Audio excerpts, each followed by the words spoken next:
Ayo ikut menjadi bagian dari perubahan besar bangsa ini bersama Sahabat Pekerja Indonesia.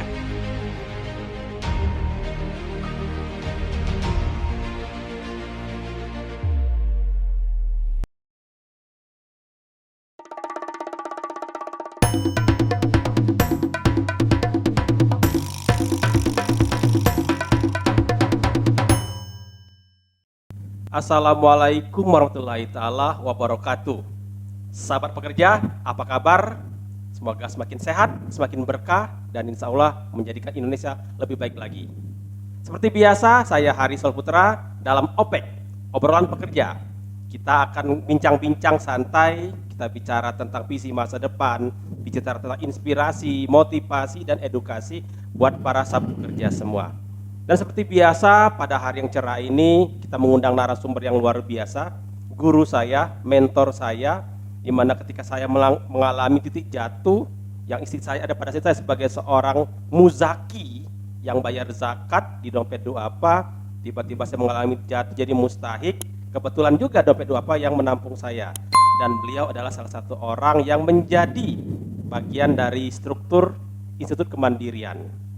Dan kita akan langsung menyapa beliau, Kang Supardili. Apa kabar, Kang? Sorry. Alhamdulillah. Lancar perjalanan? Alhamdulillah. Alhamdulillah. Sedikit macet tapi ya nggak terlalu inilah. Optimis gitu ya. Alhamdulillah. Pandemi Ya, boleh berjalan tapi kita tetap optimis ya. Pandemi harus berakhir. Oh, berakhir. Jangan terus berjalan. Pandemi harus berakhir. Betul. Dan kita Indonesia akan bisa lebih cepat Yes, untuk saya pulih yakin dan begitu. bisa lebih maju lagi. Ya, Ya. betul. Gimana karir Kang selama pandemi ini, Kang? Iya, tentu adaptasi ya yang harus Adaptasi, kita lakukan.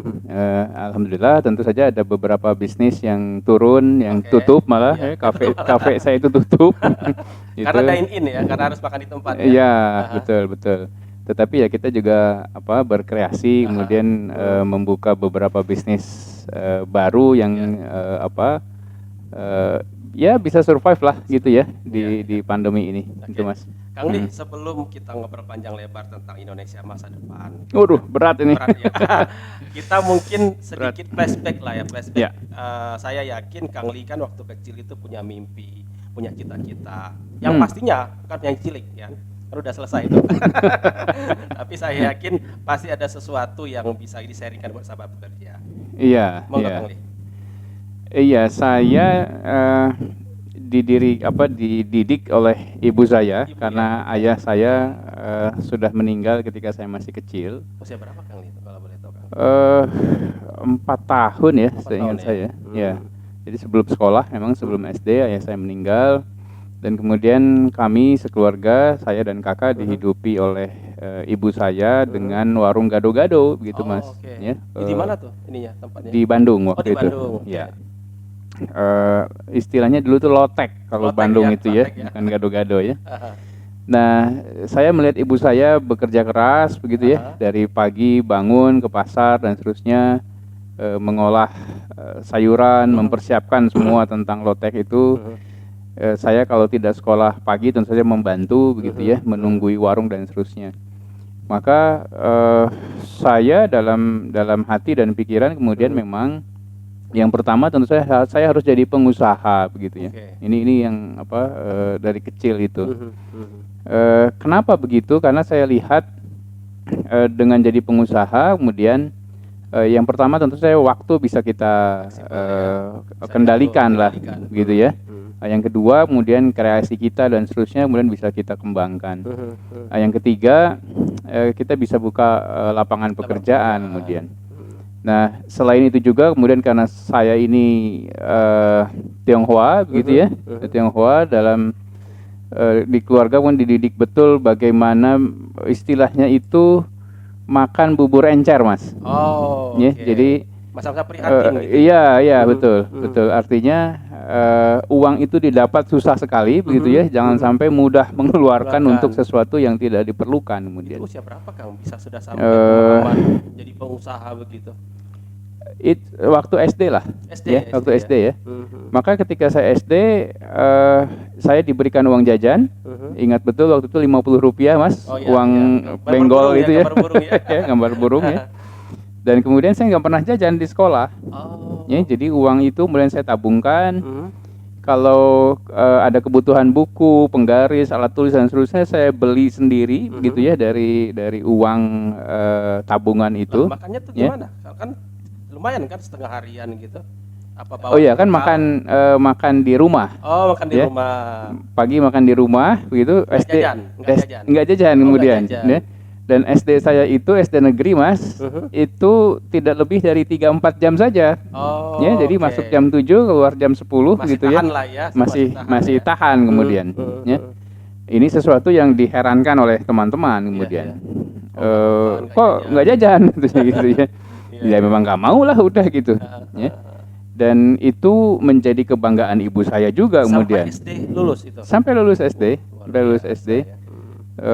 Polanya kira seperti itulah kemudian. Dan bahkan ketika saya SMP, saya jadi guru privat tetangga saya gitu ya, sehingga saya mendapatkan lagi dana untuk kemudian bisa ya sedikit banyak bisa lebih mandiri lah gitu ya dibandingkan dengan anak-anak yang lain. Berarti SD sudah bisa mulai menabung gitu ya. Iya. SMP sudah Iya. mulai dapat penghasilan. Iya, Iya. betul. Terus apa yang SMP, SMA saya dapat beasiswa dari sekolah sehingga SPP itu kemudian bisa lebih ringan begitu ya. Sehingga uang jajan meskipun meningkat tadi pola menabung dan seterusnya tetap saya lakukan. Dan alhamdulillah kemudian saya keterima ke IPB melalui jalur PMDK dulu itu ya, jalur undangan begitu. Itu masuk IPB, Institut Pertanian Bogor, Mas. Bukan Institut Pesantren.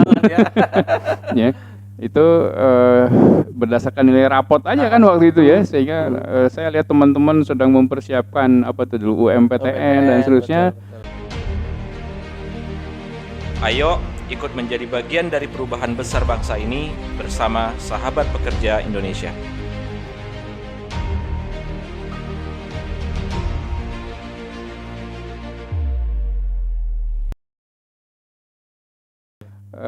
Ya saya senyum-senyum dan seterusnya. Karena Saya sudah keterima gitu kemudian ke IPB tinggal melanjutkan proses itu. Ya. Kang Li, balik lagi ke masa kecil gitu kan. Tadi bicara ibu ya. Iya. Sosok yang gigih, yang ibaratnya menanggung berapa orang Kang Li itu? Kita bertiga, saya dan kakak saya. Artinya sudah kebayang bagaimana ketika ditinggal bapak itu kan artinya tulang punggung ekonomi ada di ibu. Iya, betul. Value apa lagi Kang yang membuat Kang Li itu melihat sosok ibu ini sosok yang luar biasa? Value yang beliau terapkan dari kecil. Iya, selain disiplin yang paling utama ya, tentu saja ibu saya mengajarkan makna kerja keras tentu saja ya. Bagaimana bisa bangun jam 2 subuh Jam 2 gitu. subuh sudah bangun. Jam 2 subuh itu sudah Anak bangun, kecil Mas. itu bangunkan gitu. Enggak, saya sih enggak. Ibu saya aja kalau ibu kalau ini cerita gitu ya. Mama bangunnya jam 2 gitu harus ke pasar dan seterusnya. Saya bangunnya subuh aja biasa gitu, kemudian bantuin menyiapkan sayuran, goreng kerupuk dan seterusnya lah gitu kira-kira ya. Berarti dari pagi lotek itu dibuat atau gimana tuh? Oh iya. Jadi ibu saya mempersiapkannya subuh gitu, pagi itu kira-kira jam 8 sudah siap. Oh, buat makan pagi itu lah sudah ya, siap buat makan gitu pagi kemudian ya. para orang jualan ya. Iya. Jadi jam 8 sudah siap, sudah bisa berjualan kemudian. Nah, kadangkala malah guru saya di sekolah kan pesan gado-gado itu lotek itu ke rumah gitu. Gitu. Nah, saya yang kemudian jadi salesperson lotek itu gitu ya, beli dari sekolah ke rumah, balik lagi ke sekolah gitu kemudian. Seingat saya tidak. Ya. Seingat saya tidak, tapi ya saya senang lah kemudian karena kemudian itu selesai sekolah atau pas istirahat gitu, saya bisa membeli kan guru saya lotek itu kemudian. Berarti sebenarnya Kang Li itu sudah pegang duit sebenarnya pada saat itu ya. Waktu itu sudah. Cuma ibaratnya transferan lewat Kang Li kan itu. Kan?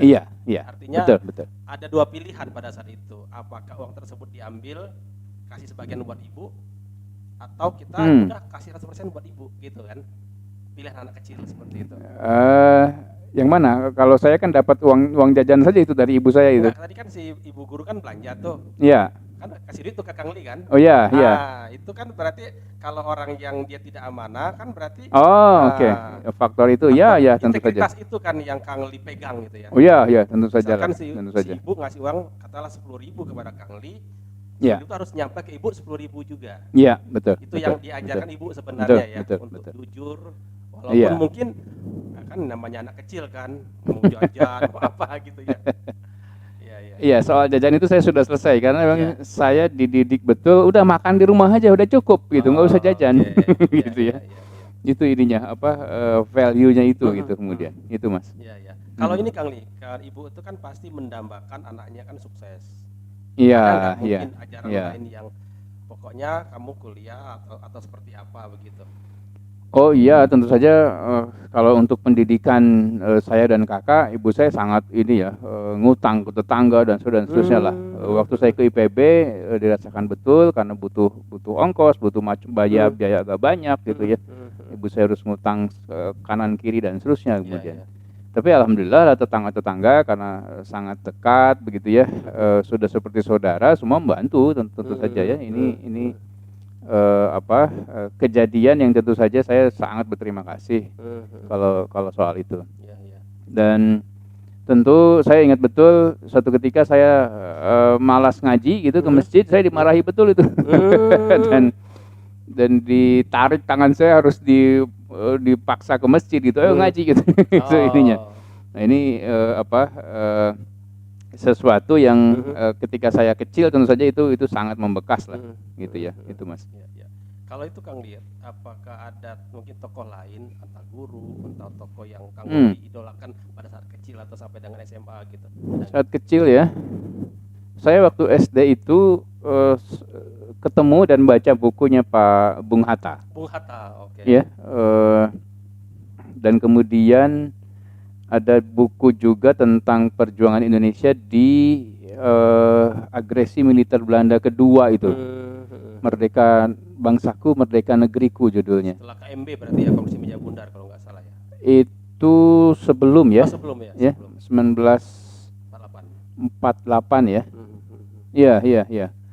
Nah, Bung Hatta kemudian sangat menginspirasi ya. Artinya ketika saya baca ininya beliau, bagaimana beliau juga dididik oleh nenek beliau dengan sangat keras begitu, dan beliau bisa dari kampung kemudian Bukit Tinggi kan beliau ya, Bukit Tinggi. dari Bukit Tinggi kemudian sekolah ke mana tuh, ke Jakarta, setelah itu ke Belanda begitu, dan di usia 21 tahun seingat saya beliau menjadi ketua Perhimpunan Indonesia gitu ya, Perhimpunan Mahasiswa se-Belanda gitu kemudian ya.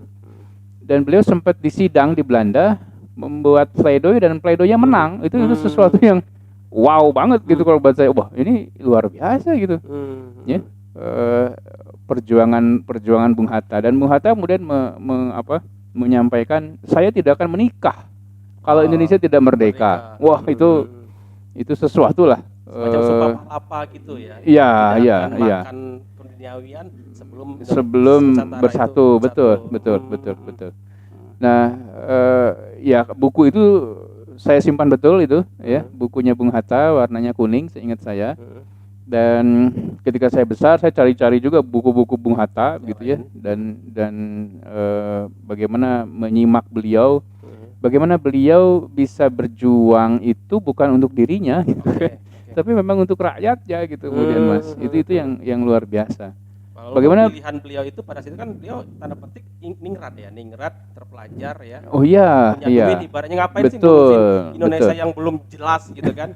Sementara beliau belum ada malah gitu kan. Iya, tapi justru beliau dengan kerendahan hatinya untuk memperjuangkan Indonesia. Iya, betul. Kang itu yang Kang lihat gitu ya. Dari Bung Hatta itu ya. Tentu saja banyak sekali. Bung Hatta sempat ditahan di Banda Neira misalnya ya, di Bovendigul dan seterusnya, dan beliau bawa buku-buku sampai berpeti-peti gitu.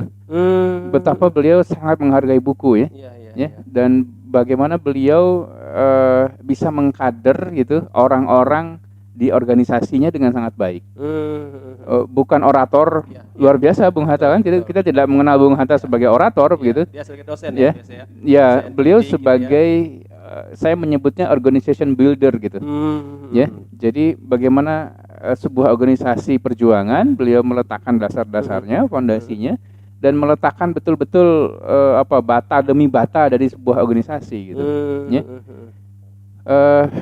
Dan satu hal yang saya ingat dari situ adalah kata beliau, organisasi itu organisasi masyarakat harus ada kewajiban anggotanya untuk membayar iuran. Dari iuran itulah kita bisa bergerak. Dari iuran itulah kita bisa mandiri. Dari iuran itu kita bisa berjuang dengan sepenuh hati. Artinya beliau, ayo mandiri secara finansial gitu, ya kan? Jangan mengharapkan pihak lain, orang lain dan seterusnya. Karena kalau mengharapkan ini, wah kita perjuangan kita malah bukan jadi perjuangan kita, itu menjadi alat dari yang pemberi dana itu gitu. Kemudian itu yang kalau bicara Bung Hatta banyak banget Mas, butuh 2 hari 2 malam itu untuk untuk itu ya. Itu Mas. Baik, sahabat pekerja, ini luar biasa, sosok Supardili itu terinspirasi dari sosok Bung Hatta. Bagaimana seorang organizational builder, pengembangun organisasi, untuk beliau itu bisa akhirnya semacam ya memproklamasikan Indonesia bersama dengan Bung Karno. Tetap di OPEK, obrolan pekerja bersama saya Hari Solputra setelah pesan berikut ini.